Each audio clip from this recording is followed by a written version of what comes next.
Bonjour et bienvenue sur le plateau du MAG de la foire en direct de cette 70e foire de Châlons. Alors je sais, c'est peut-être pour vous le dernier jour de vacances, c'est demain la rentrée des classes, mais quoi qu'il en soit, restez avec nous toute cet après-midi pour notre escapade gourmande et touristique de l'après-midi. On va découvrir là aussi les chefs-d'œuvre de la région Grand Est. On va aller en Alsace, en Lorraine, dans la Marne et dans les Ardennes durant toute cette émission. Et là aussi, vous le savez, vous pouvez réagir à cette émission en direct. Pour ça, vous avez nos réseaux sociaux, notre page Facebook Campagne TV, notre Twitter @Campagne TV avec le hashtag le MAG, ou alors notre site www.campagnetv.com. Et quand je vous dis que je suis bien entouré aujourd'hui, j'ai 4 gourmands autour de la table et même une gourmande. Je vous présente mes invités. Tout d'abord, Jacqueline Riedlinger-Balzer, bonjour. Bonjour. Est-ce que j'ai bien prononcé votre nom déjà? C'est parfait. C'est pas trop mal. Donc vous représentez l'Alsace sur ce plateau et avec les charcuteries alsaciennes bien sûr que vous nous avez apportées. Vous êtes charcutier, là aussi c'est une affaire de famille? Oui, c'est ça. Je dirige une affaire familiale. Je travaille avec mon mari, mon frère, mon fils. Et c'est une boucherie-charcuterie traiteur vraiment artisanale, mais d'une taille un peu importante. On est à côté de Strasbourg, c'est ça? Oui, c'est ça, voilà. Et puis je suis aussi présidente des artisans bouchers charcutiers traiteurs du Bas-Rhin. J'étais la première femme à arriver à ce poste. Mais c'est pour ça qu'on parlera avec vous de toutes les splendeurs de la charcuterie alsacienne à la fin de cette émission. En face de vous, on reçoit Vincent Gauvin, bonjour. Bonjour. Et on va découvrir avec vous les lentillons de Champagne. Alors là déjà, moi je ne connaissais pas les lentillons, je connaissais juste les lentilles vertes du Puy et puis les lentilles un peu classiques, quoi. C'est normal, hein, nous sommes tout petits.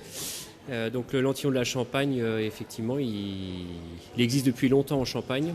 C'est une culture qui est tombée en désuétude au lendemain de la guerre 14 et qui a été remis en culture un petit peu par miracle début des années 80, mais qui de redéveloppe tout doucement, mais qui demande à avoir un bon coup de pouce toute une filière pour être plus connu et reconnu. Mais justement, on va essayer de donner un coup de projecteur sur le lentillon aujourd'hui. Il paraît que du lentillon à la dinde des Ardennes, il n'y a qu'un pas. Et pour en parler, on reçoit Cyriaque Godefroy, bonjour. Bonjour. Donc vous êtes éleveur de dindes rouges des Ardennes, c'est bien ça? Oui, éleveur de dindes rouges des Ardennes depuis 1998, à 50 km à nord de Reims. D'accord, dans un petit village qui s'appelle Renneville. Et justement, on découvrira ces dindes là aussi tout à l'heure.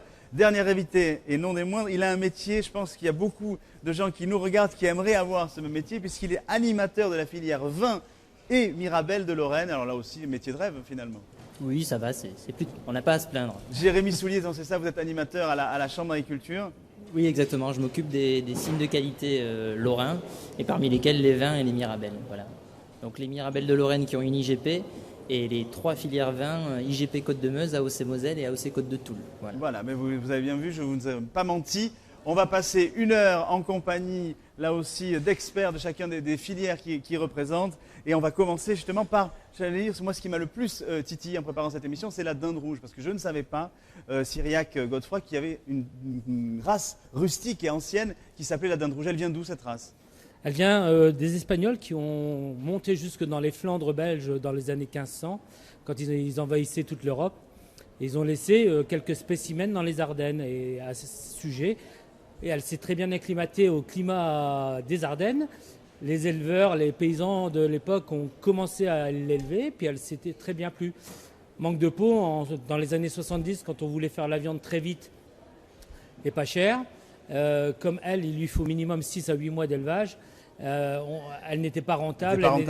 Elle produisait pas assez de viande en peu de temps. Donc elle a failli disparaître. Et puis c'est un amoureux avicole qui a retrouvé un mâle et 2 femelles, Monsieur Devresse, qui a remis en place un cheptel dans les Ardennes. Et puis moi je suis tombé dedans en 98 quand il m'a appelé. Il me dit faudrait que tu m'aides. Et puis depuis 98 je suis là-dedans. Et on la découvre à l'antenne, elle est vraiment rouge. Hein. Oui, non, mais on la découvre à l'antenne, elle est vraiment rouge. Elle a vraiment c'est plutôt roux que rouge. Ouais. C'est le plumage qui est roux, avec un liseré noir, c'est sa particularité. Et donc, c'est Monsieur Devresse, vous disiez Monsieur Devresse a remis ça en place. Et puis, le travail fait pour reconstituer un cheptel a été récompensé au printemps dernier par le truc du patrimoine, je ne sais plus comment ça s'appelle. Oui. On a eu le premier prix, l'association de la dinde rouge a eu le premier prix la conservation du patrimoine. Et vous, alors pourquoi justement la conservation de race du patrimoine, on est bien d'accord. C'est une race donc rustique, vraiment si j'ai bien compris, qui a un cycle de développement qui est plus long. C'est un élevage qui est extensif aussi, comment ça se passe? Oui, tout à fait. C'est ça? On élève ça dans des bâtiments et puis en extérieur. On diminue très fortement la densité pour qu'elle se plaise bien, pour qu'elle se développe bien, qu'elle a une maturité à Noël parfaite au niveau de la viande comme au niveau de l'engraissement pour avoir quelque chose de goûteux et moelleux.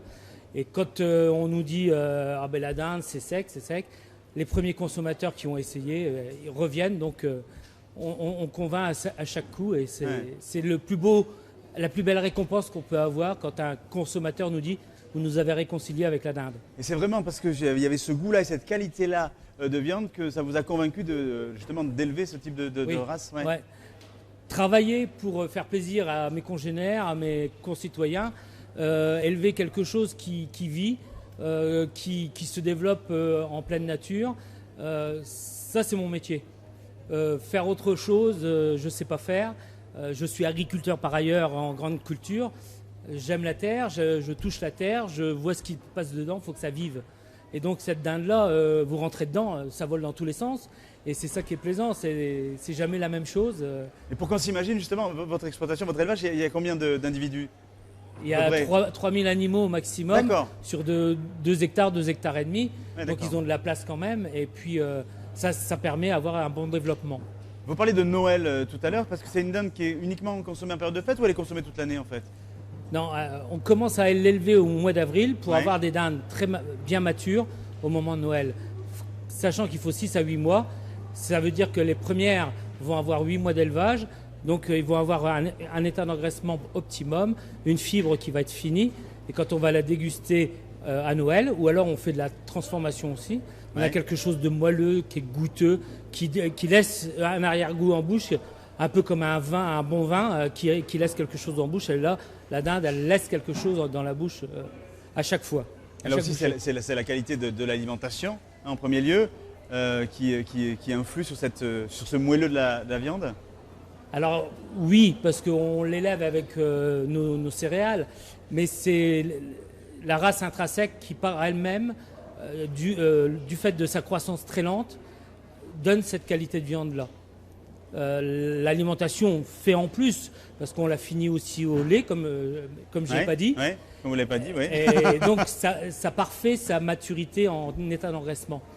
Alors justement, on la mange avec quoi finalement? On la mange aussi bien avec des mirabelles qu'avec des lentillons, qu'avec des pommes, qu'avec que des choux-fleurs, qu'avec... elle s'accommode de tout. Le mieux de la cuisiner, la première fois, c'est la cuisiner avec une cuillère à soupe de miel sur les filets, là. Ouais. Et directement au four? Au four, elle est parfaite. Et puis après, on l'accommode avec ce qu'on a dans le bac à fruits. Une tomate, un oignon, une pomme, une poire. Elle convient bien avec du sucré qu'avec du salé. Et est-ce qu'on l'arrose de la bière des Ardennes ou pas? Parce que c'est ça aussi. Alors, on peut. Ah bah c'est aussi on peut. Bon, tant mieux. Ah bah très bien. Avec la margoulette, avec l'ardouenne, avec la sedane, on l'arrose et c'est ça qui est appréciable, c'est que on n'est pas restreint dans la cuisson, dans la recette. Les recettes sont multiples. Elles conviennent bien à toute recette. Alors justement, on parlait là aussi de ces dindes. Là aussi, vous avez tous les stades de l'évolution, c'est-à-dire que vous les faites naître, sur l'exploitation et vous les élevez jusqu'à la fin, ou vous les achetez comme vous achetez des naissins et vous les élevez en fait. En gros, c'est ça. Non, je ne fais pas naître. Je reçois les animaux à partir de 1 jour. D'accord. Et je les emmène jusqu'à l'abattage. C'est un autre métier, le couvoir, la sélection et la reproduction. Donc j'ai préféré laisser faire à des gens qui savent faire. Donc on reçoit les animaux 1 jour et puis on les élève jusqu'à Noël. Alors la dinde rouge, on parlait de la dinde rouge des Ardennes, ça représente quel poids économique ou quel volume sur la région des Ardennes? C'est une niche. On représente à peu près 5000 dindes qui sont vendues à Noël sur l'ensemble de la région Champagne-Ardenne. Donc c'est vraiment peanuts par rapport à toutes les batteries de volailles qu'on peut voir à côté. Mais on ne cherche pas à faire du volume, on cherche à faire vraiment de la qualité et satisfaire le consommateur. Ça, c'est ce qui nous importe le plus. À partir du moment où, comme je vous disais tout à l'heure, on a un consommateur qui nous dit « vous nous avez réconcilié avec la dinde », c'est le client en plus qui l'année prochaine va revenir et qui autour de lui fait diffuser. Et c'est ça qui fait qu'on a envie de continuer. Et est-ce qu'on trouve de la dinde rouge ailleurs que dans les Ardennes? Ouais, parce que la dinde rouge, c'est la race. Elle n'est pas attachée au terroir. C'est pas le terroir D'accord. qui lui donne son. Et il n'y a pas d'appellation Il n'y a géographique pas non plus. d'appellation. D'accord. C'est pas le terroir qui lui donne son goût. D'accord. Donc on peut la faire en Alsace, on peut la faire en Dordogne, on peut la faire au Pays Basque. C'est la race qui donne ce goût-là. Alors justement, pour pouvoir les trouver, pour pouvoir vous venir, vous les acheter, c'est quoi vos moyens de commercialisation aujourd'hui en fait? Alors c'est en particulier C'est la vente privilégier directe. la vente directe à la ferme, sur des marchés paysans dans les Ardennes, autour de Reims, des boucheries à Reims, à Rethel, à Charleville. Bientôt, nous allons avoir notre nouveau site ladinderouge.com. Ladinderouge.com, ah, c'est ça. Ouais. D'accord. Tout simplement. Très bien. Donc il y aura toutes les adresses, tous les produits. La restauration aussi, c'est la des vecteurs, restauration, ouais. traiteur, D'accord. qui et notamment, je ne vais pas m'en priver, Champagne, le château des Crayères, Crayères à Reims. Ah oui, d'accord. qui transforme, enfin qui travaille et qui présente dans sa carte la dinde rouge. Donc quand on a des clients comme ça fait plaisir aussi. On avait fait un reportage qu'on avait consacré à Philippe Mille justement et qui valorisait justement ce château des... Qui valorise, et je tiens à le remercier parce qu'il valorise tous les produits de producteurs. Du Grand Est. Du Grand Est. Du Grand Est. Et on se retrouve fin septembre tous dans le parc des Crayères. Je vous invite tous à venir parce que c'est l'occasion de voir beaucoup de producteurs et de bonnes choses. Pour la fête de la gastronomie, hein, puisque là aussi, Campagne TV est partenaire de la fête de la gastronomie depuis sa création. Donc là aussi, on est allé voir Patrick Mille l'année dernière, justement, pour la fête de la gastro. Quoi qu'il en soit, je reviens à votre dinde rouge des Ardennes. Qui dit produit de qualité, qui dit produit assez rare en petite production, dit en général coût important et élevé pour le consommateur. Il faut compter combien? Il faut compter pas loin d'une 50aine d'euros pour une pièce à Noël. D'accord. Oui, donc ça reste quand même accessible. Hein. C'est un luxe accessible. Ça reste accessible, ça dépend quelle bourse. Mais ça, oui. Mais c'est la qualité qui fait que on est à ces tarifs-là. Bien sûr, et puis le fait que ce soit une petite production, vous n'avez pas d'envie d'en faire une industrie. C'est pas la race qui va se plaire dans le grand volume. Elle a besoin d'espace, elle a besoin. Donc c'est l'extensif et non l'intensif. Alors justement, on parlait du lentillon de Champagne qui allait bien avec votre dinde. Alors Vincent Gauvin, là aussi, on a commencé à en parler tout à l'heure, mais on va dire que le lentillon n'est pas le petit enfant de la lentille. Ah non. Ça aussi, c'est une erreur, c'est ça? Non, c'est une boutade. Ah bon? Alors dites-moi tout sur le lentillon. Non, c'était un de vos confrères lors d'une émission sur une chaîne concurrente France 3 qui m'avait posé la question. Donc le lentillon, un peu comme expliquait Cyriac, il a suivi l'invasion, il est remonté d'Égypte en fait, parce que tous les légumes secs sont originaires principalement du bassin égyptien, méditerranéen. Donc pour l'anecdote, dans un tombeau égyptien au musée du Louvre, ils en ont retrouvé 2 ou 3 spécimens dans le tombeau. D'accord. Mais ils n'ont jamais voulu l'analyser pour vraiment comparer qu'ils soient très très proches. Mais bon, la couleur, la forme, la taille est similaire. Donc de l'Égypte à la Marne, comment ça se passe finalement? C'est remonté, ça c'est plus dans les terres pauvres en fait. C'est une lentille qui a besoin de pousser dans des terres pauvres. Parce que si vous les mettez dans des terres trop riches, donc les terres argileuses, des limons profonds, en fait elles vont pousser, faire du fourrage, mais elles vont jamais faire de graines. D'accord. Donc à la fin ça fait pas un gros. Et vous, comment vous êtes venu justement à cultiver du lentillon? Alors moi en fait j'ai repris une exploitation agricole il y a 5 ans maintenant. D'accord. Donc sur la commune de Prunay à côté de Reims. Et le producteur où j'ai repris l'exploitation faisait déjà du lentillon. Donc il était à l'époque président du syndicat des producteurs de lentillons de la Champagne. Ce que vous êtes aujourd'hui? Ce que je suis aujourd'hui. Et il a été le maître d'œuvre du dossier d'AOC pour obtenir une AOC sur le produit, qui a malheureusement pour l'instant pas abouti. Là, il faut 15 ou 20 ans pour avoir une AOC. Voilà, vous savez, les dossiers sont souvent longs. Hein. Les dossiers sont longs. Bon, le problème c'est qu'entre-temps, la motivation n'y est plus forcément. Donc il faut qu'on arrive à relancer la machine pour l'obtenir. Parce qu'il doit obtenir quelque chose par rapport à ce produit-là. Donc après, le lentillon de la Champagne, il a quelques particularités. Donc en fait, c'est la seule lentille de France qu'on sème à l'automne. D'accord. En fait, elle ne craint pas le gel. Ouais. Quand je dis qu'elle ne craint pas le gel, elle résiste, elle résiste facilement à moins 18, moins 20, moins 22 degrés. Donc elle est plus sensible au gel mécanique que physiologique. Bon, on ne va pas rentrer dans les détails agronomiques. Et autre particularité, on la cultive en association avec du seigle. Donc le seigle, c'est une céréale qui lui sert de tuteur. Donc vous imaginez dans le champ où vous avez des lentillons qui font 40-50 cm d'auteur. D'accord. Et le seigle qui fait au bas mot 1,50 m. Donc on sème les deux à l'automne. Donc en proportion, on met 1/3 de seigle et 2/3 de lentillons. Ça pousse tout tranquillement jusqu'au printemps. Au printemps, tout ça se développe. Et on récolte ça généralement la première quinzaine du mois d'août. Ah oui, donc c'est quand même une gestation qui est assez longue. Voilà, c'est un cycle végétatif très long, ce qui lui donne certainement cette saveur unique. Parce qu'en fait, c'est un produit avec une peau très très fine qui fait qu'il est très digeste. Et donc à la récolte, on récolte les deux ensemble avec une moissonneuse-batteuse classique. Donc le seigle d'un côté pour le pain, ou pour au la démarrage, farine, tout est ensemble. Oui. Et après, on a alors pour ma part, avec 9 autres producteurs, on a créé une CUMA, une coopérative d'utilisation de matériel agricole en commun, pour faire le triage. Donc d'un côté, première étape, on sépare le seigle, et deuxième étape, on nettoie le lentillon de toutes les impuretés qui peuvent y rester. Donc on a investi énormément dans cet outil-là, avec même pour finir un produit, on va dire presque indemne de graines étrangères avec un trieur optique. D'accord. Voilà, donc oui, parce qu'en fait, elles sont quand même assez fines. Hein. Quand on regarde, elles sont beaucoup plus fines que les lentilles classiques.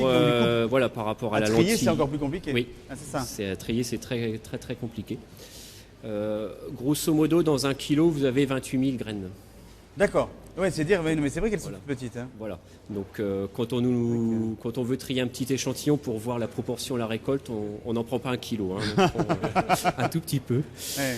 Et donc, grosso modo, je vous disais tout à l'heure, on sème 1/3 de seigle et 2/3 de lentillon. Et à la récolte, en général, c'est l'inverse. On récolte 1/3 de lentillon et 2/3 de seigle. Donc, on récolte, on va dire, environ 2 tonnes de seigle à l'hectare et 1/3 de lentillon, ce qui représente 700-800 kilos. D'accord. Donc, en fait, la production est très petite à l'hectare. Que si on compare à l'autre, à une lentille bien connue, la lentille verte du Puy. Du Puy, bien sûr. Eux sont sur une production de 2 tonnes, 2 tonnes 5 hectares. Donc on a une production qui est 3 fois inférieure à eux. Okay. C'est lié en fait à la plante qui est beaucoup plus petite. Et puis c'est tout, à cette particularité. Alors il y a beaucoup de gens qui me demandent aussi, on envoie des morceaux cassés. Vous voyez qu'elle est orangée, rosée, c'est pour ça. C'est vrai qu'elle a une petite couleur corail. Voilà. C'est vrai que alors il y a des morceaux. Alors, la lentille corail, on me dit mais moi je ne mange que de la lentille corail. Et où je pas du lentillon corail. Mais en fait, la lentille corail n'existe pas en soi. C'est de la lentille orangée, rose, qui est décortiquée. D'accord. Donc si vous amusez à semer une lentille corail, ça ne fera rien du tout. Alors qu'un lentillon, il va repousser. Alors dites-nous comment la cuisine, parce que moi qui ne sais pas trop faire la cuisine, je sais que normalement les lentilles on les met dans l'eau, point. Voilà. Donc est-ce que c'est exactement la même cuisson un légume sec que les autres lentilles? L'avantage du lentillon, c'est qu'il n'y a pas besoin de le faire tremper à l'avance. D'accord.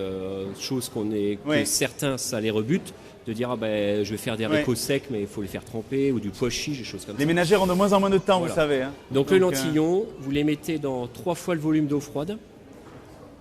3 fois le volume d'eau froide, d'accord. Une fois ébullition, selon après si on les aime bien fondants ou plutôt encore fermes, une vingtaine de minutes. Une fois ébullition. D'accord, on les cuit à l'eau 20 minutes. À l'eau, voilà. Et si vous aimez saler vos cuissons, qu'en fin de cuisson, pour éviter de faire durcir la peau sur l'amande. D'accord. Et après, vous l'accommodez de ce que vous souhaitez. Donc aussi bien en salade froide. Donc ce qui se fait beaucoup avec... souvent on fait du sucré salé avec du kiwi, du chorizo. Vinaigre balsamique, ou après en plat chaud accompagné d'une viande ou d'un poisson. Alors plutôt des viandes Poisson, maigres. ouais, mais poisson, Ouais. c'est pas mal aussi. Alors pourquoi poisson? Ouais. Parce qu'elles sont fines. Parce qu'elles sont fines ou des viandes maigres. Pourquoi? Parce qu'en fait, comme elle est fine, l'amande est petite, elle n'absorbe pas le jus de cuisson comme le ferait une lentille blonde. Oui. Qui a tendance Qui prend le bien gras. gober le jus. Voilà. Ouais, et qui Donc prend là, le gras du si jus, vous ouais, ça. accompagnez ça d'une viande grasse, vous allez vous retrouver dans l'assiette avec une viande, beaucoup de jus et des lentilles. D'accord. Alors que donc faut mieux des viandes sèches, alors de la saucisse de Morteau, de Montbéliard, ou même des de la produits saucisse alsacienne, d'Alsacienne, attendez, y a non, pas de mais- souci, hein. Et du poisson, donc Jacqueline. ça s'accommode très bien de saumon, de cendre, de la truite, hein. Vous pouvez très bien l'accommoder. Et après, on peut aller jusqu'à faire des veloutés avec, hein, du potage, du velouté. J'ai même donc dans les différents producteurs que nous sommes, alors on va en parler après du nombre, hein, que nous sommes, j'ai un collègue qui fait de la farine. Donc l'avantage, Mais qui sert à quoi du coup la farine de donc lentillon? la farine, on peut faire du gâteau avec. D'accord. Du gâteau, en mélangeant farine de lentillon avec la farine de blé ou choses comme ça. Donc pour les gens avec les allergiques au gluten, ils peuvent faire un mix entre de la maïzena, farine de maïs, et de la farine de lentillon. Et comme ça, ils ont un produit qui est 100% garanti sans gluten. Ouais. Et ils peuvent manger des gâteaux. Donc on aura un petit goût de noisette. Donc intéressant. Donc sinon, en termes de producteurs, aujourd'hui, on est une 12-15 producteurs répartis sur la Champagne. Alors, certes, moi je suis dans la Marne, mais l'aire de De la production, future AOP, on va dire de la voilà, future AOP, pour être l'aire de clair. production, c'est vraiment tout le croissant crayeux, donc de Rethel D'accord. jusqu'à Troyes, grosso D'accord. modo. Toute la partie crayeuse. C'est là où se plaît le lentillon. En fait, il faut, quand on le cultive, en fait, on le fertilise pas du tout. C'est la culture du pauvre. En fait, on sème et, pour ainsi dire, on récolte. Et aujourd'hui, on vous trouve où c'est qu'on peut trouver le lentillon, justement, Lentillon, de la alors, Champagne? Sur la douzaine de producteurs que nous sommes, il y en a qui font uniquement de la vente directe, comme moi-même, ou il y en a qui vendent plutôt en vrac, hein. D'accord. Donc après, on nous retrouve soit directement sur les cartes de restaurateurs ou des grossistes des épiceries fines. Donc moi, pour ma part, je suis dans le réseau Bienvenue à la ferme, donc je suis Oui. présent sur la foire juste à côté, là. Ouais. On nous retrouve aussi dans les magasins de producteurs, donc même un petit peu en grande surface aussi. Donc, Le coût, juste pas là aussi, il y a des consommateurs qui. on est un petit peu moins cher Ah, que Syriac, Moi, ouais, mais c'est justement, pas la même chose. mais c'est l'association des deux Voilà. qui est sympa. Alors Voilà. en fait, vous pourrez retrouver le produit, on va dire, entre 6 et 8 euros le kilo en petit conditionnement. D'accord. Donc là, je raisonne en vente en magasin. Et après, en vente en vrac, donc un agriculteur qui vendrait directement à une structure pour être soit directement transformé en poté ou choses comme ça. Là, on va descendre à 2,50 € le kilo à peu près. Ok. Donc, et en fait, avec un sachet de lentillon de 500 grammes, faut compter 60 à 80 grammes par personne pour un repas. Donc avec 3 €, vous mangez des légumes sans problème, avec C'est une bonne tablée. Merci Vincent Gobain. On va là aussi, après la dinde au lentillon, on va bien sûr déguster les charcuteries alsaciennes et arroser le tout par du jus de Mirabelle et voire même peut-être par des vins de Lorraine. Mais avant, on va faire un détour là aussi par votre département, Jacqueline Riedlinger. On va partir en Alsace. Vous savez qu'on est quand même, on a fini les moissons et on est à la veille des vendanges et des foires des vins. Et Dieu sait si les fêtes des vins alsaciennes sont importantes. Je vous propose d'aller au pays de Guebwiller pour découvrir la foire aux vins. Il y a plus de 150 crus à déguster. On retrouve les fameux cépages alsaciens. Je vous propose de le découvrir dans le reportage qui suit. Nous ne pouvions quitter ce pays délicieux sans assister à la foire aux vins annuelle. Et ça tombe bien, c'est aujourd'hui qu'a lieu ce grand rassemblement, le moment tant attendu des amateurs de vin. François, notre amoureux des petits et grands crus, a accepté de nous guider. Bon, il y a du monde, apparemment. Bien, je vous emmène. Foire aux vins d'Alsace, Guebwiller. La foire de Guebwiller existe depuis plus de 60 ans. François est un inconditionnel de cette fête depuis sa prime jeunesse. Le principe est simple, chacun verse une petite cotisation à l'entrée en échange d'un précieux verre qui servira pour les dégustations. Plus rapide que l'éclair. Merci. On y va ? On va commencer avec les copains. J'en ai repéré un ou deux là-bas. On va voir ce qu'ils pensent déjà de ce qu'ils ont goûté. Et puis, on fera notre propre dégustation. Qu'est-ce que je prends là ? Pinot Gris Goldert de la cave du marché. Et c'est quel numéro ? 141. 141.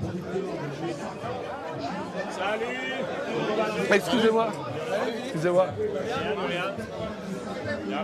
Je pourrais avoir un 141 s'il vous plaît, excusez-moi. Un 141. Ouais. Alors, au début, à l'entrée, on reçoit un programme. Tous les vins sont numérotés. Il arrive à une cave, on peut déjà établir notre choix préalablement. Ce qui fait que là, bon, ils m'ont filé le numéro que j'avais à goûter, c'est fastoche. Après, je découvrirai par moi-même. Cette année, la foire au vin accueille une vingtaine de caves différentes, ce qui fait un total de 150 crus à déguster. Cet événement annuel a d'autres avantages que la découverte des vins. Elle est aussi un vecteur de lien social. C'est l'occasion un petit peu de sortir et de voir un petit peu du monde. Tout cela, et surtout cette dégustation, avec modération bien sûr. Les participants sont en grande majorité originaires de la région, mais on peut aussi croiser quelques touristes, comme ce couple de Belges. L'occasion fait le larron, et ça nous plaît beaucoup. C'est très très bien. Les dégustations sont agréables et il fait beau. Et certains viennent d'encore plus loin, comme ces jeunes Chinois amateurs de vin. Leur présence ici ne doit rien au hasard.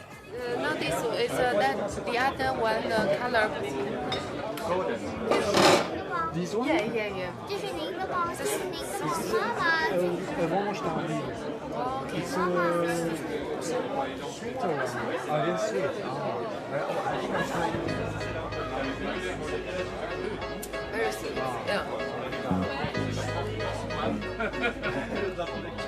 Cheers. Ici, pour trinquer, il faut dire skelt. Oh, skelt. Okay, skelt. In French. Si la réputation des vins alsaciens n'est plus à faire depuis bien longtemps en France, leur exportation à l'international est assez récente, une dizaine d'années seulement. Le vin d'Alsace est commercialisé partout dans le monde, donc l'Alsace exporte 25% de sa production, ce qui est peu, et on devrait faire mieux dans les années à venir. Skelt, c'est ça, hein. C'est comme ça qu'on dit, Jacqueline Redlinger, Skelt, oui. C'est ça, à santé en alsacien. Skelt, Yopla, non, comment on dit Hopla, c'est ça. Ouais. Vous avez déjà fait ces foires au vin, je suppose, en Alsace? Oui, ouais. Bien sûr, oui. Et c'est vrai, c'est toujours un moment de convivialité aussi, hein, qui est assez important, et de partage, qui permet de rencontrer tous ces producteurs qui accueillent, hein, c'est vrai, la route des vins d'Alsace est souvent accueillante, comme l'est la route des vins de Lorraine. Jérémy Soulier ou pas? Petite route en Moselle, ouais. Alors, et dans les côtes de Toul, en fait, chaque appellation a sa petite route, voilà. Donc c'est un petit peu la même ambiance, oui. Les vignerons offrent généreusement à boire. Mais justement, moi je ne connaissais pas les vins de Lorraine. Vous pouvez là aussi nous raconter à la fois quels cépages vous avez et quelles sont les appellations qu'il y a en vin de Lorraine? Alors il y a trois bassins de production en Lorraine. Il y a, en côte de Toul, c'est le bassin principal. C'est une petite appellation, c'est une centaine d'hectares, une vingtaine de vignerons. Et ils cultivent essentiellement du pinot noir et du gamay pour faire le gris, le fameux vin gris de Toul. Et puis également l'auxerrois pour les vins blancs, oui. Et le pinot noir à 100% pour les rouges. Puis lorsqu'on va en Moselle, donc, on se rapproche un petit peu plus de l'Allemagne. Et donc là, on va avoir plutôt tendance à produire des vins blancs secs, un petit peu comme en Alsace, mais avec des cépages un petit peu différents. Donc on aura l'auxerrois à nouveau, qui est vraiment le cépage on va dire autochtone de la Lorraine. Oui. Puis du pinot gris. Et du Müller-Thurgau. On aura aussi quelques autres cépages accessoires dans les vins blancs. Et puis il faut un tout petit peu de rosé et du rouge de pinot noir. Puis enfin, si on parle des côtes de Meuse, on a aussi l'auxerrois, voilà, c'est le dénominateur commun, le pinot noir pour les rouges. Et puis petite particularité, excusez-moi, c'est le chardonnay. Le chardonnay, on le trouve que dans les côtes de Meuse. D'accord. Et un petit peu de pinot gris également. Voilà. Alors justement, il paraît que les vins en Lorraine datent de l'Antiquité, c'est vrai ? Ah ben oui. En fait, les Romains, lorsqu'ils ont envahi la Gaule, on va dire, ont planté la vigne jusqu'aux limites septentrionales. Donc ils sont montés jusqu'en Allemagne, jusqu'à la Moselle allemande. Et donc sur la route de la Moselle allemande, il y avait la Lorraine. Et donc jusqu'au 19e siècle, il y avait beaucoup de vignes en Lorraine, hein, puisqu'on avait du mal à transporter les vins à cette époque-là. Donc il y avait des vignes un peu partout en France. Puis dès lors que les transports se sont améliorés et les vins du Sud étaient plus faciles à transporter et conserver, ils sont venus concurrencer les vins locaux. Et le phylloxéra a touché le vignoble également. Et donc le vignoble a failli disparaître. Ouais, voilà. C'est ça. Automatiquement, le phylloxéra, il a balayé beaucoup de vignobles en France. En effet, au début du XXe siècle, on n'avait quasiment plus de vignes, excepté dans les côtes de Toul où il avait subsisté. Et puis on va dire que depuis une dizaine d'années, on se développe pas mal. On est à peu près à entre 2 et 5% de croissance par an. Donc ce qui est assez important en termes de surface, même si en absolu ça ne fait pas beaucoup de vignes qui se plantent, puisque aujourd'hui le vignoble lorrain c'est un peu plus de 200 hectares. D'accord. Et si on veut qualifier le goût justement de ces vins de Lorraine, est-ce que vous pouvez là aussi essayer de nous faire rêver avec ces vins ? Alors lorsqu'on est sur les vins blancs secs, qui est quand même la particularité de la Moselle et de la Meuse, on va être vraiment sur des vins assez frais, avec une certaine acidité aussi quand même pour apporter cette fraîcheur justement, avec des arômes plutôt de fleurs blanches ou de fruits jaunes. Voilà. Et puis derrière, le vin gris, qui est la majeure partie de la production dans les côtes de Toul, là on va être aussi sur un côté fraîcheur, mais on va avoir un peu plus de fruité apporté par les raisins rouges. Donc on va être plutôt sur des notes là d'abricot, de pêche, vraiment assez marquées, voire de pamplemousse sur certaines années. D'accord. Voilà. Et alors justement, là, on découvre ces vins, mais du coup, avec quoi ils s'accordent le mieux ? On dit généralement qu'ils s'accordent avec les mets du terroir lorrain. Quoi, non, c'est pas les poissons. Les poissons également aussi. Pas les poissons. Les poissons également aussi. Les poissons de rivière, on fait de magnifiques poissons de rivière et des poissons d'étang. D'accord. Voilà, la Lorraine est une terre de production de perches notamment. Et de poissons d'étang. Non, mais sinon, on l'accorde, oui, avec des poissons de mer, bien entendu. Et puis aussi des mets lorrains, voilà, la quiche, les pâtés lorrains pour le gris. Ça marche très bien. Et puis généralement, voilà, on peut les boire à l'apéro. Enfin, ils sont assez sans prétention. On peut les manger aussi avec des fromages de chèvre un peu secs, notamment l'auxerrois. Ils se marient très bien. Voilà. Alors vous vous occupez d'un autre produit emblématique, là pour le coup, qui est connu, je pense, internationalement, issu de la Lorraine et du patrimoine lorrain. Ce sont les mirabelles. Ouais. Là aussi, vous en avez apporté sur ce plateau, que ce soit d'ailleurs des fraîches, des en bocaux, le jus de mirabelle, et je crois qu'il y a de la confiture de mirabelle. Voilà. C'est bien ça qu'on découvre sur ce plateau. Alors là aussi, par contre, c'est une filière qui est mieux organisée. Il y a une IGP, je crois que c'est ça, sur les mirabelles de Lorraine. Il y a une IGP sur les mirabelles de Lorraine depuis 20 ans. On fête les 20 ans cette année. Depuis 1996, il y a eu une indication géographique protégée qui porte à la fois sur le fruit frais et sur le fruit transformé, voire le fruit surgelé également. Donc l'avantage de la mirabelle, en fait, c'est un fruit qui s'accommode, on va dire, aux divers modes de valorisation. D'accord. Souvent, lorsqu'on parle d'autres fruits, on a des variétés spécifiques pour la transformation et des variétés spécifiques pour le frais. La mirabelle, donc les variétés qu'on a en mirabelle de Lorraine, qui sont mirabelle de Metz et de Nancy, ces deux variétés s'accordent à la fois pour le frais et pour la transformation. Donc c'est un petit peu, on va dire, un couteau suisse intéressant pour les producteurs et pour les transformateurs, parce que selon les années, on va avoir plus tendance à faire du frais ou de la transformation selon la qualité du climat, on va dire, à la récolte ou avant la récolte. Donc on peut s'adapter. Et là aussi, ce sont plutôt des arboriculteurs qui font des mirabelles, ou est-ce qu'on peut à la fois être viticulteur et cultiver de la mirabelle ? En général, on ne vit pas à 100% de la mirabelle, parce que c'est une culture qui est assez capricieuse, on va dire, et soumise aux aléas climatiques. Donc on peut avoir le vent, la grêle, la pluie à la récolte, le gel, n'en parlons pas aussi. Donc là, ça fait quelques années qu'on y a échappé, donc on a des récoltes satisfaisantes, mais on n'est jamais à l'abri, quoi. Donc il vaut mieux pas mettre tous ses œufs dans le même panier. Donc en général, les producteurs sont soit céréaliers, éleveurs, et pour la partie des Côtes de Meuse, voilà, le bassin des Côtes de Meuse, on a pas mal de vignerons également qui sont arboriculteurs. Allez, on va essayer de goûter la mirabelle, si vous voulez bien, là aussi, le goûter. Prenez-en, on va tous goûter. Alors là, j'aimerais bien là aussi avoir votre avis sur cette mirabelle. Qu'est-ce qu'elle a de particulier au goût ? Alors en général, en plus cette année, elle est vraiment grosse. Donc comme on les fait sur le terroir lorrain, c'est des terres assez argileuses, donc assez riches. On n'a pas besoin d'irriguer les vergers pour avoir des mirabelles assez charnues. Donc c'est ce qu'on recherche, une mirabelle assez grosse, assez juteuse. Voilà, il faut que ce soit ferme quand même. Il ne faut pas qu'elle soit molle, quoi. D'ailleurs, c'est interdit dans l'IGP. Les fruits mous sont exclus. Et puis une belle couleur jaune, ça c'est vraiment la caractéristique aussi. Doré même, parce que vraiment doré. Là voilà, on est plutôt sur la fin de récolte, donc il faut se dépêcher parce que voilà, la récolte cette année est assez courte. Et puis, ce qu'on recherche aussi, c'est le sucre. Donc, à travers, voilà, comme on est sur des vergers peu denses, chaque arbre a suffisamment de terre à sa disposition pour apporter la maturité aux fruits. Et donc, on a un degré de sucre minimum dans l'IGP. Ouais. D'accord. Et donc, du coup, c'est un fruit qui est plutôt fragile, malgré tout, ce que vous disiez? C'est un fruit fragile. Hein.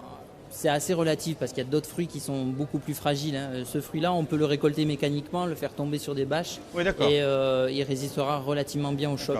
Comparé à d'autres fruits, c'est moins fragile qu'une cerise. Mais par contre, en cas de grosse pluie, par exemple, ou là de grosse chaleur, l'arbre peut facilement se débarrasser de ses fruits ou les fruits peuvent éclater. Quoi. Donc il est fragile sur l'arbre, mais lorsqu'il prend un choc, il résiste quand même pas trop mal. En une minute, on voit bien que c'est une filière qui a l'air assez bien organisée parce qu'il y a des produits transformés que vous avez amenés sur le plateau. Ça fait partie là aussi du développement de la filière? Alors la oui, confiture, c'est souvent en fait un co-développement. Nous l'association qui gère l'IGP porte sur le fruit. Lorsque le fruit il est livré, il est un IGP et après il peut être transformé de diverses façons. Donc bien entendu les gens l'utilisent pour faire des tartes, pour faire de la confiture. Là on voit des jus ou des fruits au sirop. Maintenant on fait du fruit surgelé, on fait de la purée de mirabelle aussi pour des petits pots pour bébés par exemple. Donc il y a vraiment un développement de différents débouchés, ce qui permet d'apporter une valorisation à tous les producteurs aussi, quoi. Voilà. Alors une petite question subsidiaire, pourquoi alors, on parle à la fois de la Mirabelle de Lorraine ou des Mirabelles de Lorraine? Alors est-ce que là aussi, quel est le bon vocable? Alors le vocable il est juste dans les deux sens.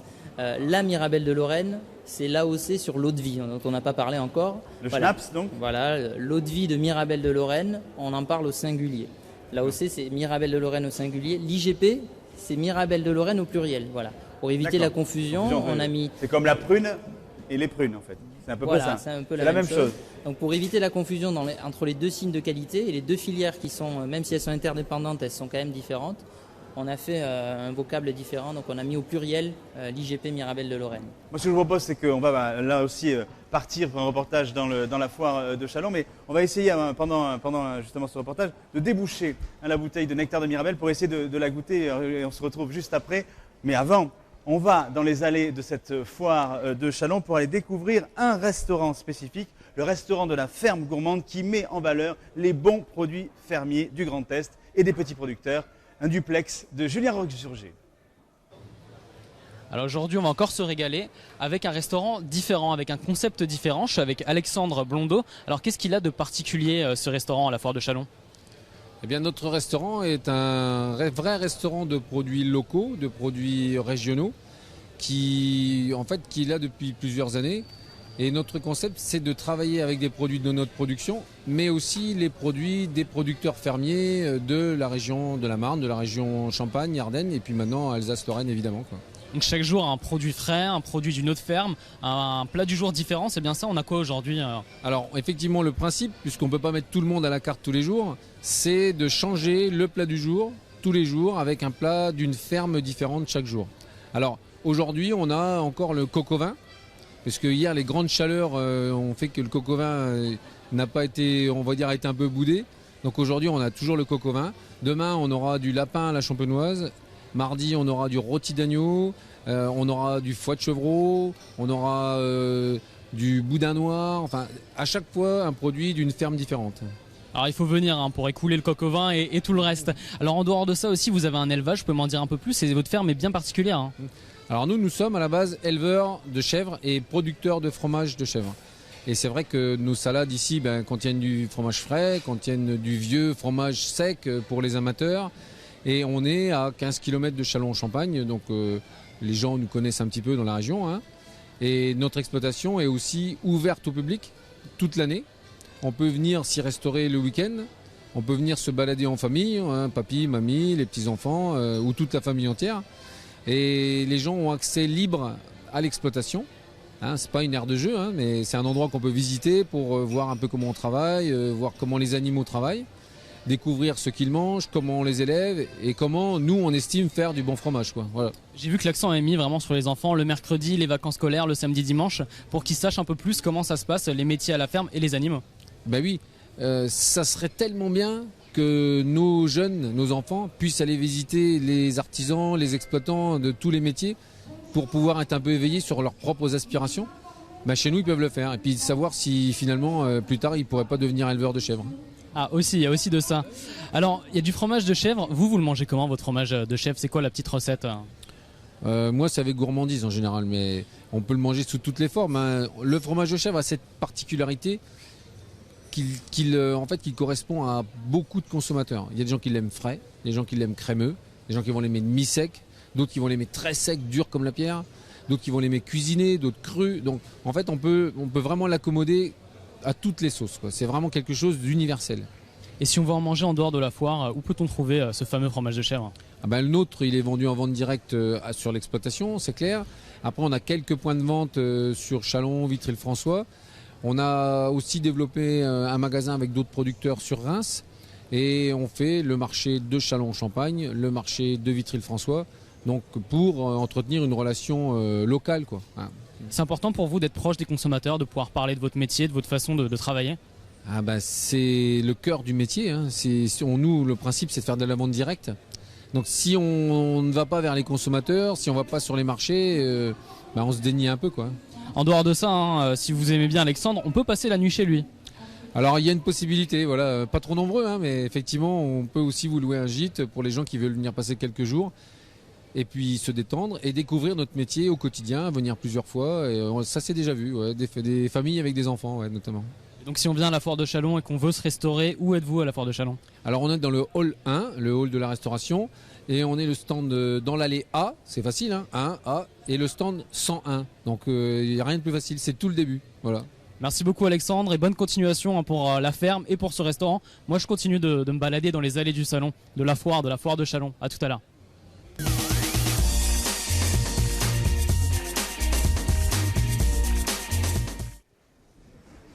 Allez, retour sur le plateau. On est en train de trinquer à la liqueur de Mirabelle, au nectar. Hein. C'est du nectar, Jérémy, c'est du nectar de Mirabelle. Est-ce qu'on sait combien de Mirabelle il faut pour faire un litre de nectar? J'avoue que là, je sais pas. Ça Allez, j'ai collé Jérémy, tout va bien, je suis très content. Comment on dit déjà en alsacien, Jacqueline Redlinger? On dit Skilt. Skilt. Alors, Skilt, santé à vous tous. Alors, Jacqueline, comment vous trouvez le nectar? J'adore. C'est vrai que là, pour le coup, on retrouve tout, hein, le sucre, la texture dont on a parlé tout à l'heure.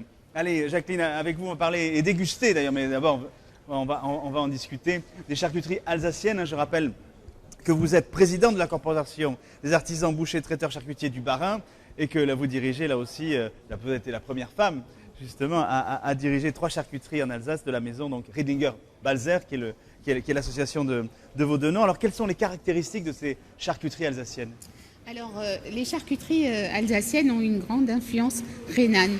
Déjà, du temps des Romains, les Romains se sont rapprochés de ces peuplades du Rhin pour leur bonne charcuterie. Oui, qu'il y en a en Allemagne, il y en a effectivement en Alsace. Après, on retrouve des traces au Moyen-Âge. Et puis, la reine des charcuteries que je n'ai pas apportée parce qu'il faut la réchauffer pour la manger, c'est la Knack. Oui, qui est emblématique là aussi des charcuteries alsaciennes, bien sûr. Puisqu'elle représente à peu près 10% de la charcuterie qui se vend en Alsace. Quand même. Donc, 65 000 tonnes et la Knack à elle seule 6 000 tonnes. D'accord. Donc il y a même un grand charcutier strasbourgeois, Monsieur Frick, qu'il a eu avec lui à l'exposition universelle de Milan, de Paris. Ah, de Paris à l'époque, 1901 alors. Allez, on est en 1901, voilà. D'accord. Donc, et puis en fait, elle s'est surtout développée au moment de l'annexion au Reich, après 1870, parce que la viande était taxée. Donc les bouches, en Alsace, on est toujours bouchers et charcutiers, contrairement au restant de la France, où il y a d'un côté des boucheries et d'autre des charcuteries. Et donc, comme la viande était taxée, les bouchers charcutiers se sont vraiment focalisés sur la charcuterie et ont effectivement beaucoup se sont inspirés des recettes plutôt allemandes. Donc il y a le fumage, oui, pour souvent les fumages. Il y a évidemment, c'est surtout à base de porc, mais notamment dans la Knack, il y a du bœuf. Et donc les charcutiers allemands étaient déjà beaucoup plus forts que les autres pour mettre de la viande de bœuf, qui est une autre fibre, et mélanger tout ça. Qui permet justement des liaisons entre fibres qui sont plus importantes, plus c'est vrai. techniques et d'autres goûts. Voilà. Donc, alors si on décrit le plateau par exemple, qu'est-ce qu'il y a comme type de charcuterie alsacienne? Là il y a des charcuteries fumées. Donc ça c'est du cru fumé. Il y a alors ça c'est un espèce de saucisson qu'on appelle salami en Alsace. Et dans ma famille, mon grand-père en faisait déjà énormément. Puisque ça c'est vraiment technique, nous on ne peut pas sécher ça à l'air, on est dans des régions trop humides, donc il avait déjà une pièce spéciale pour sécher, et puis dans la famille on a continué, donc là aussi on met parfois du bœuf et puis du porc. Ensuite il y a le Preskopf, bon il est un peu écrasé, oui. Ça c'est de la tête de porc, c'est tout ce qui est là, en fait. Voilà, la tête de porc qui est cuite, et puis désossée après mis en gelée. Ensuite, il y a les charcuteries à base de pâte fine, donc des émulsions. Ça, les charcutiers du restaurant de la France ne connaissent pas. Non. Parce qu'il y a d'un côté les charcutiers français, puis de l'autre, toujours les Alsaciens un peu à part avec leur charcuterie. Donc voilà, ça c'est ce qui est partagé est meilleur, donc tout va bien. Donc avec des marquants différents, ça c'est la saucisse de jambon. Ensuite, la saucisse de pistache, là il y a aussi des petits morceaux de viande et puis des pistaches. Et la saucisse de Lyon, fait aussi une saucisse de Lyon chez nous. Ensuite, il y a la saucisse noire, ça c'est à base de sang et de lard. La saucisse de viande, ça c'est vraiment la saucisse de base. En fait, mais la Knack est un peu comme ça, c'est un peu similaire, c'est ça. Voilà, les enfants, on leur donne une rondelle de saucisse de viande. Ouais. Ils s'en souviennent encore 50 ans plus tard. Voilà, c'est comme ça. Ça, c'est beau, c'est la Madeleine de Proust. C'est ça, c'est votre Madeleine de Proust alsacienne. Est-ce qu'il y a des appellations d'origine ou est-ce qu'il y a des labels sur ces charcuteries alsaciennes pour l'instant? Non, parce qu'on s'est battu pendant presque 20 ans pour avoir l'IGP pour la Knack d'Alsace. Et il n'y a toujours pas? Non, on allait la voir en automne dernier et au dernier moment... finalement, on l'a décliné. Enfin, ça semble incroyable de faire une chose pareille. Mais l'INAO, qui donc... qui attribue les appellations. Voilà. Au dernier moment, nous a freiné parce que si on avait une Knack d'Alsace, toutes les autres charcuteries, ils considéraient que toutes nos autres charcuteries ne pouvaient plus porter le nom Alsace. Et donc, on était totalement coincés parce qu'ils trouvaient que le consommateur était induit en erreur. Alors que, franchement, une Knack, c'est différent. Il y a peut-être la saucisse de viande qui pourrait un peu induire en erreur, mais tout le reste, non. Et donc, c'était vraiment plus pénalisant que valorisant. Oui, alors que normalement, effectivement, le consommateur, il cherche des signes de qualité. Et on voit bien que la charcuterie que vous le présentez sont évidemment de qualité. Est-ce que justement, pour qu'elle soit de qualité, on porte une attention toute particulière justement à la matière première, au porc et aux différents types de viande? Oui, c'est ça. Et donc la particularité du boucher charcutier alsacien, c'est qu'il il achète d'abord des carcasses de viande. Ouais. Alors évidemment, sur une carcasse, il y a des morceaux nobles, il y a des morceaux moins nobles. Donc on va vendre les morceaux nobles en viande fraîche, les autres, on va les retravailler. Donc on est déjà sûr de la matière première qui est de la même qualité pour la charcuterie que pour et des mêmes origines. Donc on a une très bonne traçabilité. Ensuite, c'est vraiment technique, il y a ce geste. Quand on fait les pâtes, moi j'ai toujours vu déjà mon papa faire comme ça, il prend la pâte pour voir si elle est bien liée, etc. Après, il y a aussi pas mal de technicité pour l'embossage. Par exemple, la Knack qui doit être ça doit être bien tendu, donc très bien rempli si on veut. Oui, bien d'accord, il faut que ce soit bien rempli dans le boyau. Le fumage aussi, c'est une technique. Qui sont particulières. Voilà. Mais justement, le consommateur, il est sensible à ces recettes traditionnelles aujourd'hui. Oui. Vous devez bien le voir dans vos établissements. Oui, tout à fait.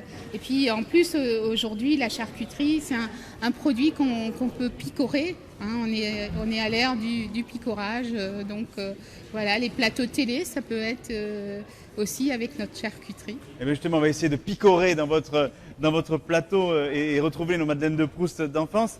Mais ce qui est important aussi, je suppose qu'au sein de de votre charcuterie, de votre boucherie-charcuterie, c'est aussi important, c'est de pouvoir transmettre aux jeunes qui nous regardent. Je crois que vous êtes, comme vous êtes présidente là aussi des bouchers charcutiers du Bas-Rhin, la transmission et la formation, c'est vraiment un outil important pour justement faire en sorte qu'on pérennise ces charcuteries traditionnelles. Oui, en Alsace, elle est très très organisée puisque on a des chambres de métiers qui sont aux côtés des corporations qui organisent vraiment bien les formations. Et en fait, il faut enlever la peau. Il faut enlever la peau. Alors je vais enlever la peau. Qui est du boyau naturel, mais je voulais manger discrètement, mais vous faites bien de me le dire. Il faut donc enlever la peau. Mais c'est du boyau naturel. D'accord. Ouais, rassurez-vous.